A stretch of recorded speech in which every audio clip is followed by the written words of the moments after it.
আওয়ামী লীগের এই দেশে রাজনীতি করার অধিকার নাই, তারা অধিকার হারিয়ে ফেলেছে। তাদের রাজনীতি করার নিবন্ধন বাতিল করার আমরা দাবি জানাই। আমার সামনে যারা আবার ক্ষমতায় আসতে চায় তাদের চরিত্র আমরা চিনি, তাদেরকে দেখেছি।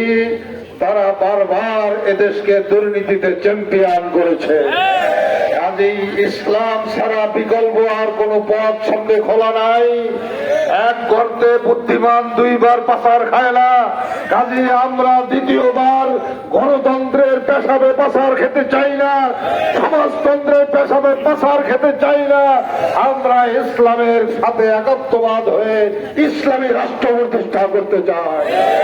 আর আল্লাহ ঘোষণা দিয়েছেন, যদি তোমরা ইসলামী রাষ্ট্র প্রতিষ্ঠা করো আমি আকাশের বরকতের দরজা তোমাদের জন্য খুলে দেব, জমিনের বরকতের দরজা তোমাদের জন্য খুলে দেব। বাংলাদেশ একটি জান্নাতের দেশে পরিণত হবে, যেরকম আফগানিস্তান হয়েছে। কাজী আসুন, যুদ্ধ করার প্রয়োজন হবে না।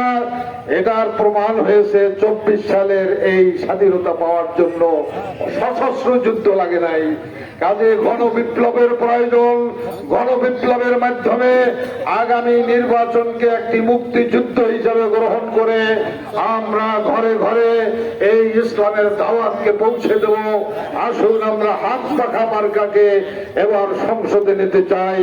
হাত পাখা শান্তির প্রতীক, হাত পাখাকে প্রতিষ্ঠা করতে চাই, ইসলামী রাষ্ট্র প্রতিষ্ঠা করতে চাই।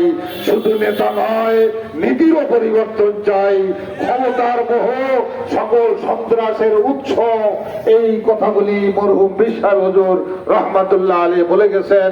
এই আহ্বান রেখে আমার কথা